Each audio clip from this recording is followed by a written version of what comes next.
This is the Coffee Break Show. Our regular host, Vicki Helm, told you yesterday that today she will be flying on the way to Puerto Rico. She's in the air right now, but as she promised, she will be here tomorrow to do her regular broadcast. Hi, Peter. I am so glad, and all the other people who are joining us today. This is really special. I appreciate you being here. Now, if you aren't familiar with the Coffee Break Show, this is a time where we take a short break during the day so that we can share our perspectives with each other, as well as inspire each other to be the rock stars that we are. Now, if this is the first time you've been here, there are two pieces of business I would like to share with you. The first one is that we use StreamYard. Now, StreamYard will not let me see your name to speak to you personally during the live unless you give it permission. So I'm going to ask you to look above this video, and in the description, you will see a link that you need to click that will allow StreamYard to have your permission so that I can see your name. Please do that so we can talk personally. In addition, there are many of you who choose to watch this on replay. If you do that, please take just a minute and do #replay in the comments so we can see how many of you are joining us after the hours. Now, as for today, first of all, this is the Coffee Break Show. Now, I want you to know that this coffee mug tells you that I am not a coffee outlaw like Vicki Helm is, because I don't have a coffee outlaw mug, Suzanne. So today, it's just knowing that love is all you need. Hello, Stephen. I am so glad you're with me today. Both you and Peter have incredible wisdom, and I can't wait to see what you share with us. Now, I mentioned that one of the things that we do on the show is share perspectives with each other. And that's why today I would like to share the important phrase that many of us have heard many times. Perception is reality. Now, that doesn't mean it's true. It just means that your personal perception is your reality for some reason. And I want to go so far as to say, it's not just the perception, it is your perspective that gives you the perception that creates your own reality. Now, perception and reality are not the same, or perception and perspective are not the same things. A perspective is external forces that have created you to have the perceptions that you have about yourself and other things. And whether they're right or wrong, perceptions create the reality in your mind as to what's real or not. Now, let me give you a perspective. Remember when you were in high school and middle school and you heard that someone's mom was 30? Man, 30 was ancient. And if you're my age, well, now at 58, if you heard someone being 58, oh my word, they're on the ready for their deathbed at 58. Hey, Robert, I'm glad you joined us today. Now, when I hit 30, I thought, maybe 50 is not that old. 80 is old. Yeah, really 80 is when you start getting old. And now, at 58, my perspective has completely changed. I was just talking about my dad the other day. My dad turned 77, and I told this person, my dad is only 77, he's young. I never would have said that when I was in middle school or high school. So it all has to do with your perspective of what you're doing. Hey, and Stephen, 79 in 2 weeks, and we all know that you are just a sweet young thing. So happy almost birthday. At 58 is no longer old. I don't choose to grow old gracefully. I choose to fight it every step of the way. And yes, Peter, a citizen of the world sees themselves first as a member of mankind and is at home in any country. And I love this phrase, we are being a citizen of the world.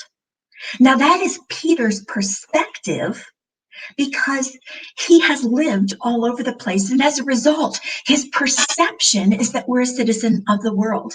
I believe that with all of my heart. However, there are some people who don't see it that way because their perspective doesn't allow them to have the perception that they currently have. Now, I'm a strategic marketer. I cannot tell you how many times I have had to tell my clients perception is reality. Just because you have a perception about yourself or your business doesn't mean it's the same perception that other people have. For example, say you have a contractor coming to your house. Mary Franz, what do you think when that happens? If you make an appointment with them, you fully expect that if they say they're going to be there at 1, they're going to show up at 1.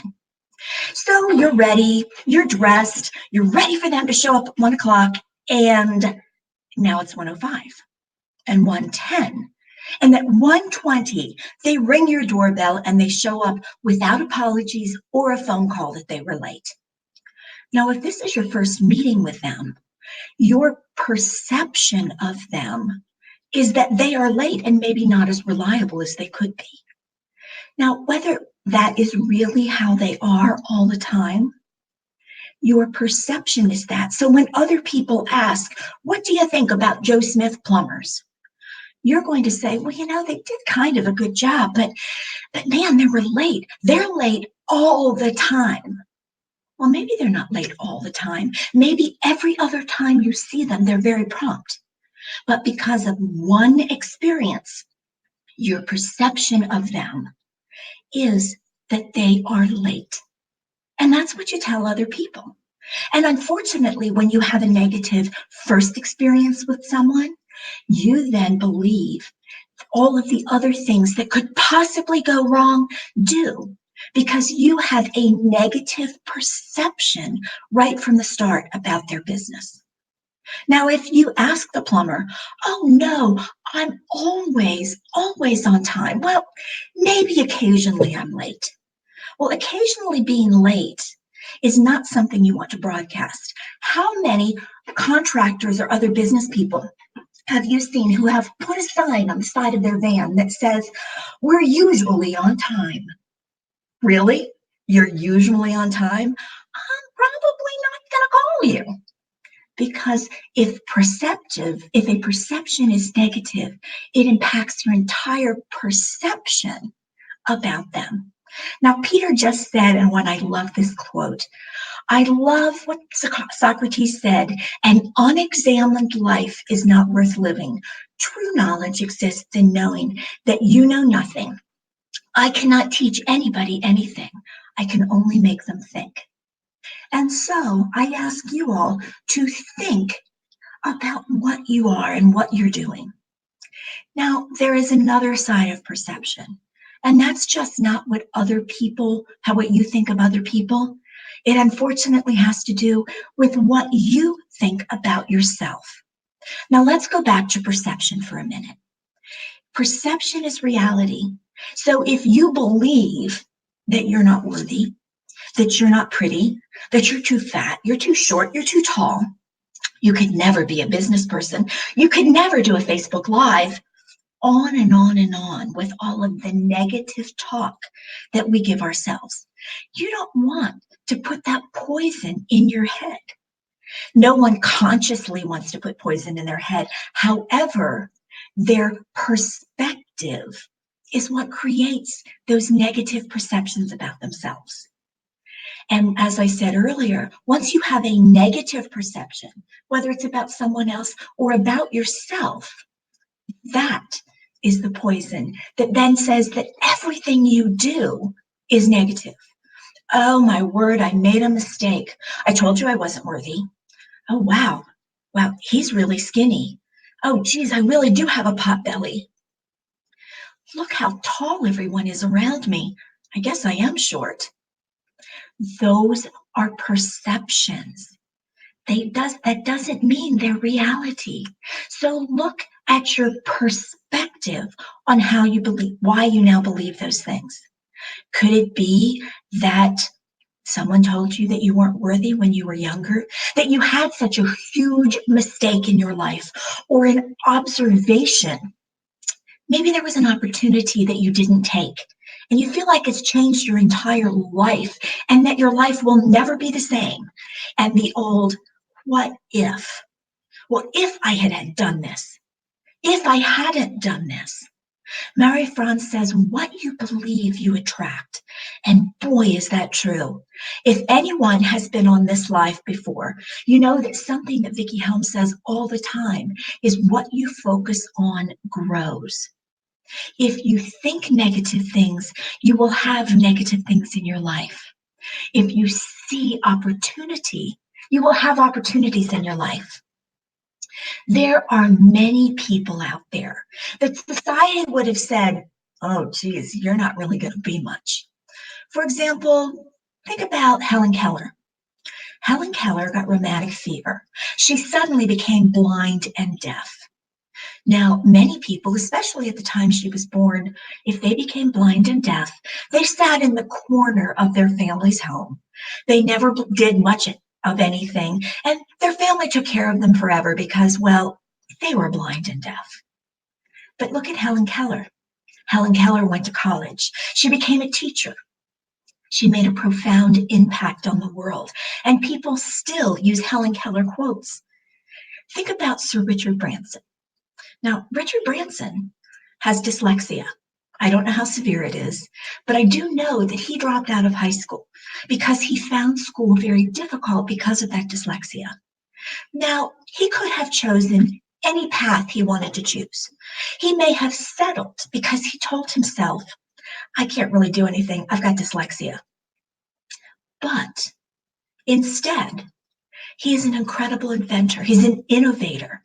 He is an incredible citizen of the world. He helps millions of people, not only with his innovation, but with his mindset, his open reality, his desire to help other people. So while some of his peers in high school may have said, hey, that Richard Branson guy, we'll see, maybe most likely to fail, he showed all of them because he knew there was something else inside of him, because he refused to take his perspective of being dyslexic and his difficulty in school for the possible perception that he wasn't able to succeed at anything, and turned it into a reality that was very, very different. Peter just said the ability to see, hear, or become aware of something through your senses. That is what perception is. It is the ability through your external influences to become aware of something. And by creating that own awareness inside of you, it creates the perceptions that create your reality.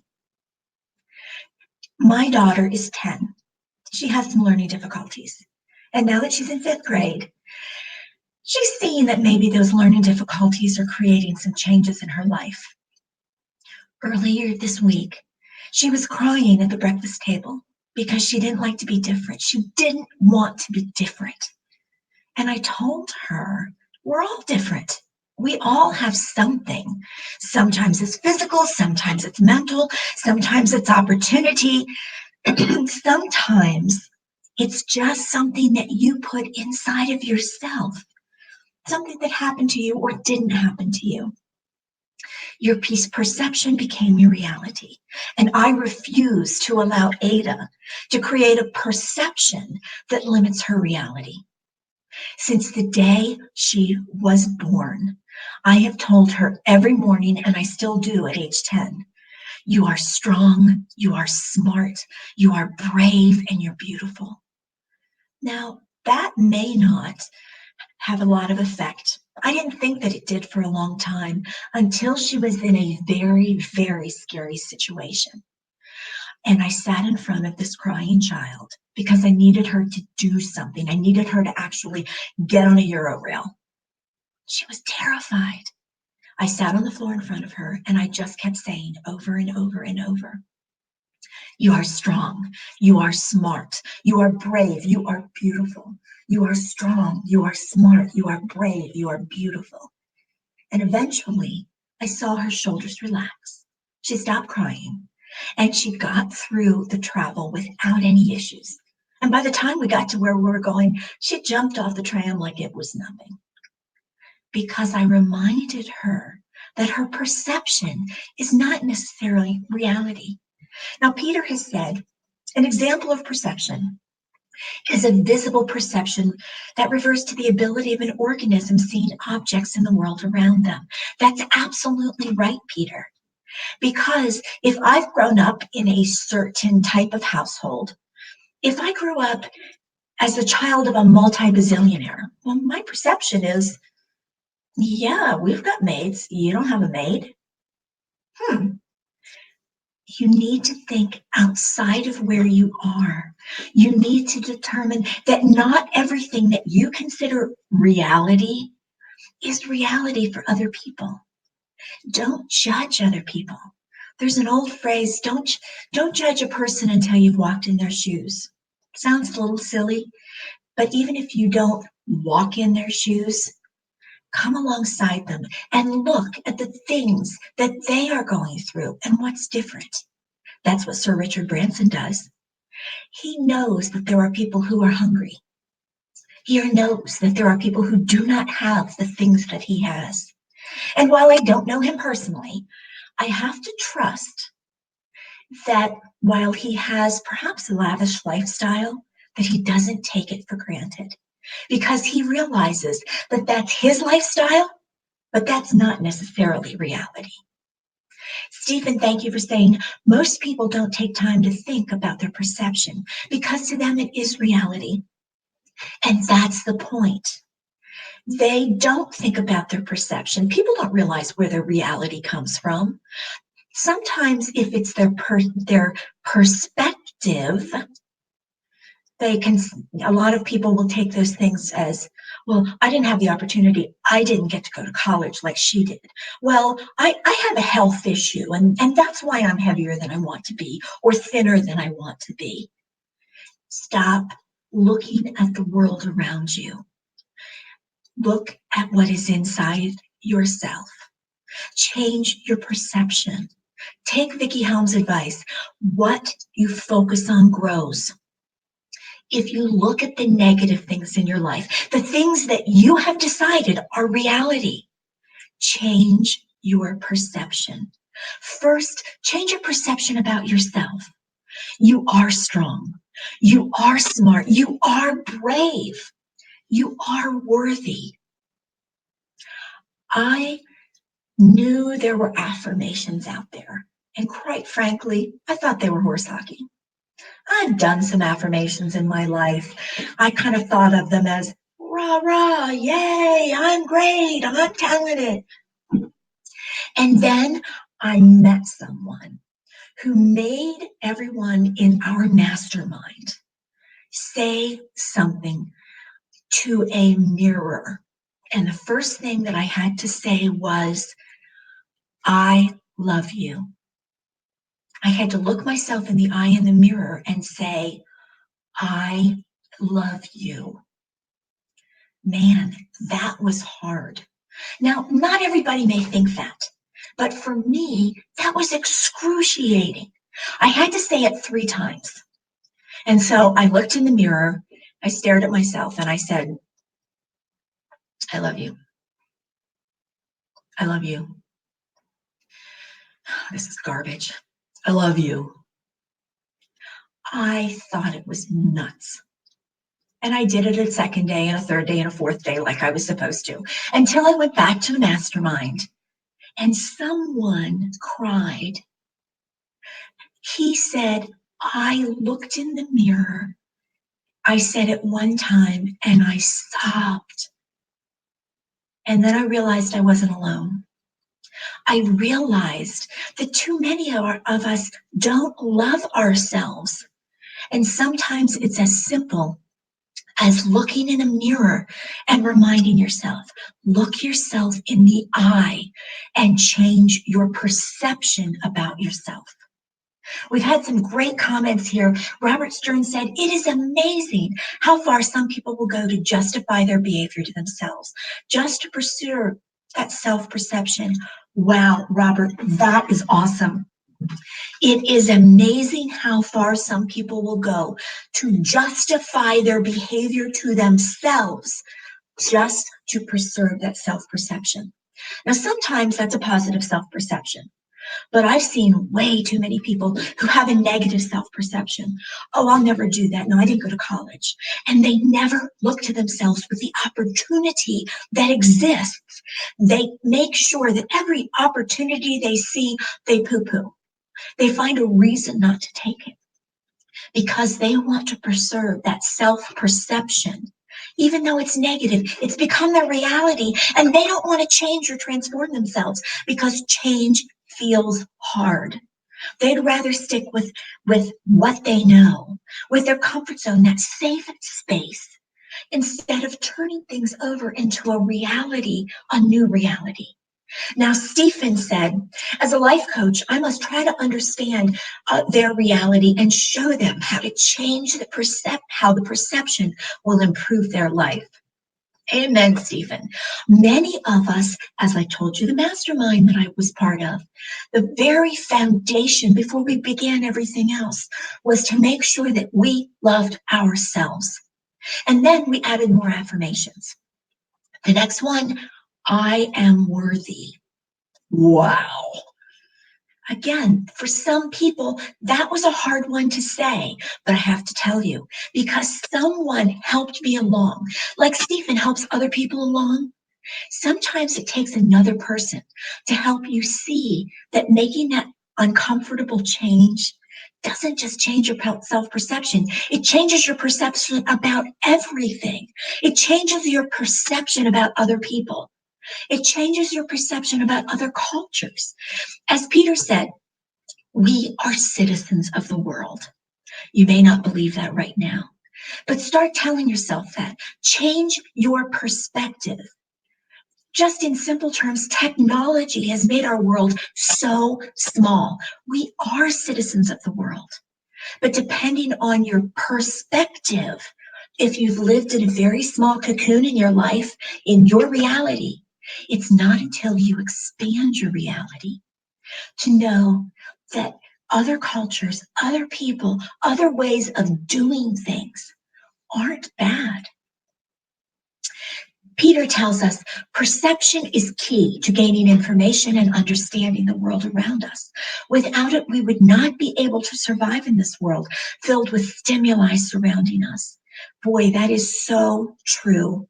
And Peter adds, you can easily change your perception when you recognize the fact that you made it up in the first place based on your beliefs and past experiences. Wow.